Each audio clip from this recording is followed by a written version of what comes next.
Mesdames et messieurs, bonsoir et bienvenue dans votre édition de 22 h. Voici les principaux titres.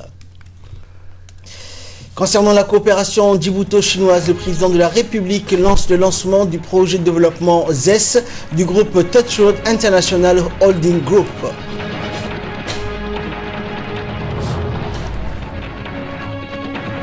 Et le ministre des Affaires étrangères et l'EDD et la Chine ont signé un accord concernant la ligne électrique du chemin de fer reliant Djibouti à l'Éthiopie.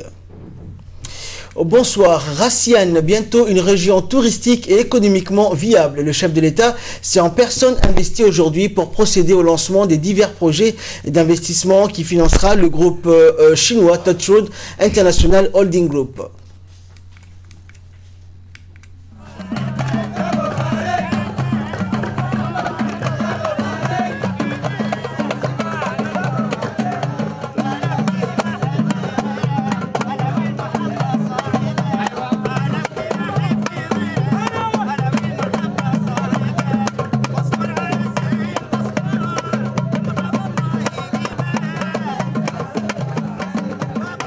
Kempinski, la société chinoise Touch Road International est très impliquée à Djibouti et en Afrique en général. Cette cérémonie s'est également déroulée en présence de la première dame et épouse du président et présidente de l'UNFD, Khadra Mohamed Haïd, où un accueil chaleureux leur a été réservé.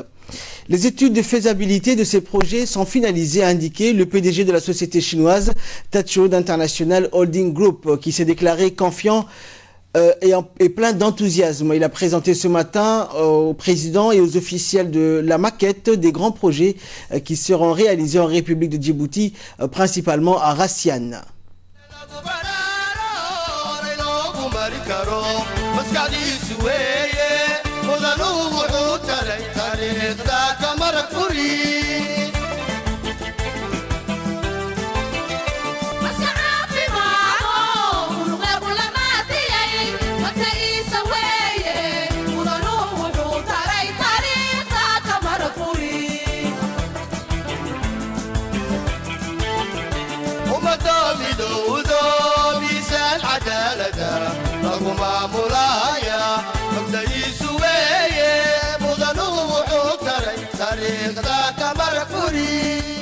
Ces projets vont immanquablement avoir leur impact sur le plan économique et social. Une zone économique spéciale à des sociétés et entreprises chinoises est également en voie de réalisation, d'autant que la Chine apporte un soutien conséquent aux projets d'infrastructure dans le chemin de fer. Ces projets vont améliorer les conditions de vie de la population djiboutienne et s'intègrent parfaitement aux objectifs fixés qui consistent à dynamiser économiquement Djibouti et orienter vers une intégration régionale plus en phase avec une mondialisation de l'économie à l'échelle de la planète. La première partie du projet consiste à la construction d'un centre touristique et hôtelier à Rassiane, un aéroport et des salles de conférence pour les rencontres des leaders de la région ou du monde seront également construites. La société chinoise compte également construire à Djibouti des résidences de grand standing ainsi que des centres de détente et de loisirs. Le président directeur général de la société chinoise Touch Road International Holding Group, He Liu, s'est déclaré très honoré à voir de ses côtés le président Guélé et la première dame pour le lancement de ces projets. Il s'est montré très enthousiaste. Il a déclaré, je cite, les projets de ce groupe visent à appuyer l'économie djiboutienne dans ses capacités de diversification, dans la volonté de créer des emplois et donc de lutter durablement contre le chômage. Il a expliqué que les projets visent à améliorer dans les conditions de vie de la population djiboutienne et entrent pleinement dans l'objectif fixé et affiche par l'économie djiboutienne orientée vers une intégration régionale et un développement durable. Comptons ainsi construire des infrastructures en matière d'installations portuaires, aéroportuaires, des complexes commerciaux, de logements, des instituts et des structures hospitalières. Ainsi, nous allons concentrer, a-t-il poursuivi, nos efforts sur le tourisme, la logistique ainsi que le secteur tertiaire. Notre stratégie, à travers ces projets, est d'attirer d'attirer d'autres capitaux, de mobiliser d'autres investisseurs et de faire ainsi de la République de Djibouti une place de choix pour des investisseurs. En effet, nous comptons travailler de concert avec d'autres investisseurs pour que nos gigantesques projets se traduisent rapidement dans la vie quotidienne des Djiboutiens. Depuis 1999, Djibouti s'ouvre aux investissements étrangers grâce à l'initiative du président de la République. Et selon le Premier ministre Abdelkader Kamil Mohamed, ces grands projets de la société chinoise Tushrud International Hyundai Group a pour objectif de connecter la croissance économique avec le développement social de Djibouti, et c'est grâce à la réalisation de multiples infrastructures dans la zone économique spéciale de Djibouti et dans la région qui vont bientôt voir le jour. Je vous propose de l'écouter.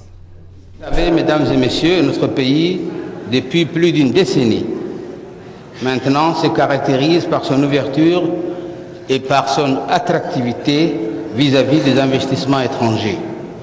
Au fur et à mesure, nous sommes devenus une destination sécurisée où l'environnement des affaires, la sécurité juridique, mais également la parité fixe de notre monnaie nous procurent des avantages comparatif indéniable par rapport à la région. Cette politique d'ouverture, d'incitation, d'invitation des investisseurs étrangers, nous le devons, mesdames et messieurs, au président de la République, qui en a été le concepteur, le chef d'orchestre de son élection en 1999.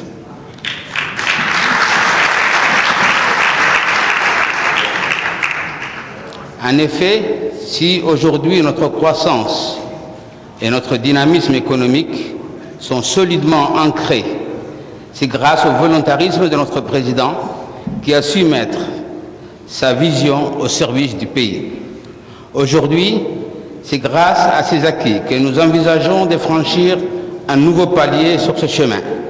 Le défi aujourd'hui et de demain pour le gouvernement, c'est le pari d'une croissance économique qui profite à l'amélioration des conditions d'existence de nos populations.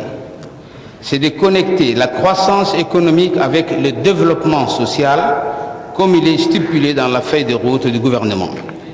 Ce défi, mesdames et messieurs, ne peut être relevé que si nous réunissons trois conditions. La première concerne la nature des investissements. En effet, il nous faut des investissements à haute intensité d'emploi, capable de résorber le fléau du chômage. La deuxième condition, la localisation de ces investissements. La concentration des investissements sur Djibouti-Ville ne doit pas être une fatalité à laquelle on doit se résigner. Nous devons, en cohérence avec la politique de décentralisation que nous avons initiée, réfléchir et opérer une déconcentration économique en faveur des régions de l'intérieur. Enfin, la troisième condition pour relever ce grand défi d'une croissance économique indexée sur le développement social réside dans la mise en place d'infrastructures qui peuvent être mises sur orbite de ce développement. En continuant son intervention, le Premier ministre Abdelkader Kamil Mohamed a précisé que les projets de développement de cette société chinoise seront exécutés à la fois à Djibouti-Ville que dans les régions de l'intérieur. Mesdames et messieurs, les investissements que le groupe privé Tushrud s'apprête à réaliser est une illustration de notre nouvelle approche. Le groupe entend investir dans plusieurs activités, aussi bien à Djibouti-Ville que dans nos régions. Mais le souhait du groupe d'investir dans la région d'Obok, dans un aéroport, dans des hôtels en face de l'île de Sept Frères et Rassiyan, correspond exactement à ce que le gouvernement recherche, c'est-à-dire des investissements décentralisés à haute intensité d'emploi, mais aussi des infrastructures qui peuvent servir de levier à tous les circuits économiques de la région.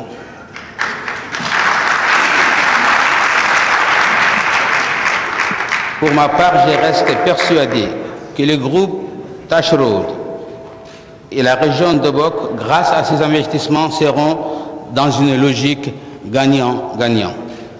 Mesdames et messieurs, les membres du gouvernement, Monsieur le Président de la République, Mesdames et Messieurs les membres du gouvernement, car nos régions longtemps touchées de plein fouet par des cycles de sécheresse, mais aussi très fragilisées par le fléau du chômage, attendent de nous qu'on leur offre une perspective économique viable. Cette perspective, nous ne pouvons leur offrir qu'en s'appuyant avant tout sur leurs atouts intrinsèques, sur leurs potentialités gigantesques. Et nous le savons, et les spécialistes nous le disent aussi, nos régions regorgent de terres arables, des capacités halieutiques et des potentialités touristiques. Ces richesses, il nous faut les explorer, les exploiter et les mettre en valeur pour que chaque région trouve en lui-même, dans ses propres ressources, les recettes pour lutter contre la pauvreté et le chômage. Je vous cite quelques exemples, mesdames et messieurs, pour vous démontrer que le gouvernement entend désormais orienter les investissements aussi bien publics que privés vers les régions afin d'induire un développement économique équilibré sur l'ensemble du territoire national. Il s'agit pour nous d'un tournant qui s'appuie sur des ressources qui sont propres à ces régions. Aussi, dans cette perspective, le gouvernement reste déterminé à travailler à l'émergence des pôles économiques régionaux. C'est d'ailleurs ce que nous avons commencé avec des grands projets structurants comme la construction du port de Tadjoura, le chemin de fer qui va relier Djibouti à Addis Abeba en passant par la région d'Ali Sabié. Nous allons poursuivre avec l'exploitation des ressources minéralières aussi dans la région de Goubet. Dans cette nouvelle configuration qui se dessine sur nos yeux, nos efforts pour doter nos régions des infrastructures de qualité demeurent plus que nécessaires. Les routes, les grands ouvrages hydrauliques comme le barrage de Sadaï, l'adduction d'eau de Bissidro au Bok dans la région concernée par le projet du groupe Touch Road, mais aussi le projet de dessalement. Les régions sud ne sont pas en reste. En effet, le projet de réhabilitation et de modernisation du réseau ferroviaire Djibouti-Addis Abeba faisant partie intégrante du patrimoine culturel et socio-économique de la nation. Je voudrais aussi, pour terminer, Monsieur le Président, vous citer que le port animalier d'Amerjo, qui est en cours de construction, fait partie aussi de la région d'Arta et qui est aussi un programme de déconcentration que le gouvernement a voulu et que vous avez initié. Je vous remercie de votre attention. Et après le lancement des projets de développement de la société privée chinoise Touch Road, le président de la République, Ismaël Omar Guelleh, a indiqué qu'il s'agit d'un volet touristique dans sa vision future de Djibouti. D'autres axes de développement vont se poursuivre. warka inaan inagu dadka gaarsiinin in ay naaqus tahay marra waaxid halkii aan doonaynay in la gaarsiiyo. Au vu de nombreux investisseurs étrangers de toute nationalité qui affluent dans notre pays, Djibouti se dessine petit à petit, a indiqué le chef de l'État, comme un petit Dubaï ou Singapour. En effet, il ne se passe pas une semaine sans qu'il y ait d'importants investisseurs qui viennent visiter Djibouti. Rien que cette semaine, nous avons eu une importante délégation du Conseil économique des pays du Golfe. Et aujourd'hui, c'est la société chinoise Touch Road qui lance un important projet touristique. Ce projet jettera les bases de l'industrie du tourisme, qui est une grande industrie dans le monde et un secteur porteur d'emplois et de richesses. Djibouti doit tenir, a indiqué le chef de l'État, une large place dans ce vaste marché grâce à son littoral. Quand notre confrère Mohamed Daher a interrogé le chef de l'État sur la concrétisation de la vision future de Djibouti qui prend forme de jour en jour, le chef de l'État, Ismaël Omar Guelleh, s'est longuement énuméré sur les retombées économiques de ce projet de développement dans le secteur du tourisme qui, a-t-il dit, contribuera sans nul doute au développement socio-économique de notre pays. Il a salué la prouesse technique de ce groupe chinois Touch Road qui va investir sur le projet Rassian qui, a-t-il souligné, sera l'équivalent du Sharm el-Sheikh avec un aéroport à sa disposition. Quant à nous, nous nous efforcerons de contribuer à ce projet pour remédier aux problèmes d'eau et d'électricité qui persistent. Par ailleurs, le président Guelleh a annoncé qu'un chantier naval sera prochainement construit à Obok et le chef de l'État a souligné également que l'objectif recherché était de garantir un emploi décent aux générations à venir. Autre nouvelle du pays, le préfet d'Obok Hassan Dabelé Ahmed s'est rendu tôt ce matin à Rassiane à la tête d'une importante délégation comprenant notamment de hauts responsables civils et militaires du district d'Obok et de quelques notables de Kohar Angar et de Rassiane.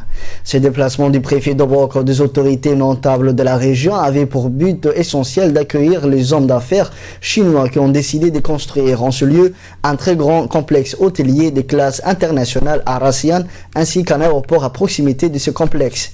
Les travaux de construction de ce complexe hôtelier et de l'aéroport devront démarrer prochainement. Et c'est à bord d'un hélicoptère de l'armée de l'air djiboutienne piloté par le lieutenant Shekib Ali que les hommes d'affaires chinois se sont rendus à Rassiane. Le PDG de Touchroud International et son équipe d'associés étaient accompagnés du chef du cabinet de la primature Dini Mohamed Burhan. À leur arrivée, se trouvait déjà sur place pour les accueillir le préfet d'Obok Hassan Dabelé ainsi que le lieutenant-colonel Aden Hassan Galap, chef d'état-major interarmée d'Obok. Après une présentation protocolaire, les promoteurs chinois et son staff décidèrent de prendre d'assaut une montagne se trouvant sur le site pour avoir une vue d'ensemble du lieu où le complexe hôtelier sera construit. L'homme d'affaires est... Pour faire une ville touristique qui va attirer 30 millions par an de touristes. Je crois que cette vision est la vision du chef de l'État. Notre pays aujourd'hui est en chantier partout. Et depuis l'accession de notre chef de l'État, notre pays est en chantier et nous sommes sereins que nous rentrerons d'ici 10 ans dans les pays émergents de la Corne de l'Afrique. Merci. Autre nouvelle du pays, les travaux construction du nouveau chemin de fer djibouto-éthiopien progressent bien. 14 mois après le lancement du chantier, les travaux ont énormément avancé où l'on estime que 54% des travaux ont été réalisés. Les grosses œuvres de la ligne telles que les ouvrages d'art et la plateforme sont entièrement réalisés. Le point avec cet extrait du documentaire de notre confrère Saleh Ismail est commenté par Ali Abdillahi. À 10 mois de la fin des travaux, le nouveau chemin de fer Djibouti-Éthiopie commence à prendre forme. Aujourd'hui, l'état d'avancement des travaux est estimé à 54,6% et concerne essentiellement les grosses œuvres comme la plateforme de la voie ainsi que les ouvrages d'art comme les ponts et les dallos. Compte tenu de la géomorphologie de la section djiboutienne avec 81 km, la ligne est dominée par une série d'ouvrages d'art composés de 141 dallos et 15 grands ponts. La société chinoise contractant du projet a entamé la construction des gares. Un total de 20 stations seront construites de part et d'autre de deux pays, 16 pour l'Éthiopie et 3 pour Djibouti, dont Addis Abeba, Holhol et Nagad. A noter qu'une station sera commune aux deux pays, située à 2,5 km de Galilée, dans le No Man's Land entre les deux frontières. La station accueillera en effet les services de police des frontières et ceux de la douane de deux pays. Par ailleurs, le coup d'envoi des travaux de la ligne Nagad-Doralé a été donné officiellement le 1er décembre dernier.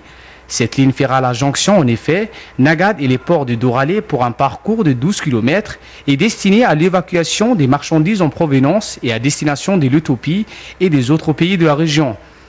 Le tracé de la ligne doit traverser des difficultés majeures comme l'Oued d'Ambouli et la circulation routière sur la nationale 1 et 2. Pour cela, un total de 5 ponts majeurs seront construits, dont un pont à travée et 4 ponts supérieurs. Le directeur général de la Société djiboutienne des chemins de fer, Mahmoud Roblé, s'est dit satisfait du déroulement et de la qualité des travaux accomplis en 14 mois depuis le lancement de la construction de ce projet. C'est vraiment un sentiment de satisfaction parce que aujourd'hui, après 14 mois, nous sommes à 60% de progression de la construction de ces lignes de chemin de fer. Donc je ne peux que féliciter, si vous voulez, les partenaires qui sont avec nous dans ces projets. L'événement qui va réellement marquer la construction de cette nouvelle ligne ferroviaire, ce seront sans aucun doute la pose des rails et la pose des tabliers des ponts qui doivent intervenir à la fin de ce mois de décembre. Dans tous les cas, c'est un projet historique que les deux pays s'apprêtent à vivre un peu plus d'un siècle après le lancement de la construction du mythique CDE en 1897. Enfin, avec les projets portuaires, ce nouveau chemin de fer met Djibouti au cœur de la grande région qu'est l'Afrique de l'Est et notamment à l'attention des pays membres du COMESA. Dans l'actualité également, le directeur général de l'électricité de Djibouti, Jama Ali Ghele, et le président de Shanghai Electric Group, Xi Jinping, ont procédé aujourd'hui à la signature du contrat à l'hôtel Palace Kempinski. Ces cérémonies de signature d'accord s'est déroulée en présence du ministre de l'énergie, Ali Yaroub, de Moussa Ahmed Hassan, ministre de l'Occupation et des Transports, et d'Elias Moussa Douali, ministre de l'Économie et des Finances. Le directeur du financement extérieur, Ali Mohamed Ali, et Shin Shuyu, vice-président de Shanghai Electric Group, ont également apposé leur signature sur le contrat en qualité de témoin. Ces contrats portent sur la construction d'une ligne de 230 kV qui va alimenter en énergie électrique le chemin de fer Galilée-Nagad avec une extension de la ligne jusqu'au poste d'interconnexion de Jabanas. Ces projets d'une valeur totale de 24 420 139 $ américains sera entièrement financé par un prêt accordé par Shin Jinping Bank et permettra à la création de 3 postes d'alimentation électrique au sein de 3 futures gares de Holhol, d'Ali-Sebier et de Nagad. Ces projets permettra ainsi au chemin de fer de voir le jour et contribuera d'une manière plus générale et positive à l'essor économique de la République de Djibouti. Et le projet énergétique que nous signons aujourd'hui avec la société chinoise est destiné au chemin de fer qui relie Djibouti à notre voisin éthiopien, a précisé le directeur général de l'EDD, Jama Ali Ghele. On l'écoute. Projet d'alimentation électrique du chemin de fer de Galilée jusqu'à Jabanas. Ce projet donc, va assurer donc, le raccordement électrique des postes Al-Sabih, Holhol et Nagad. Les coûts de ce projet en termes donc financement, coût externe est de 24 millions de dollars et coût local de 683 millions de francs djiboutiens. Nous pensons donc réaliser ce projet en 12 mois, mais à la demande du ministre des Finances, nous allons tout mettre en œuvre pour qu'on termine le projet le plus tôt possible. De son côté, le ministre de l'Équipement et du Transport, Moussa Ahmed Hassan, s'est réjoui de la signature de ce projet qui va servir à l'électrification du train entre Djibouti et l'Éthiopie. Ceci va renforcer l'intégration entre les deux pays grâce au soutien de la coopération chinoise, a souligné le ministre. Un extrait de son intervention. Très heureux aujourd'hui d'être là pour la signature donc, du projet de construction de la ligne électrique qui va alimenter le chemin de fer Djibouti donc Addis Abeba sur cette portion qui nous concerne de Nagad à Galilée. C'est encore une étape majeure qui vient d'être franchie. Les travaux, effectivement, la société s'est engagée à commencer dès demain et donc c'est une grande satisfaction. Vous savez qu'ils n'ont pas beaucoup de temps pour réaliser cette ligne de chemin de fer et nous sommes très confiants.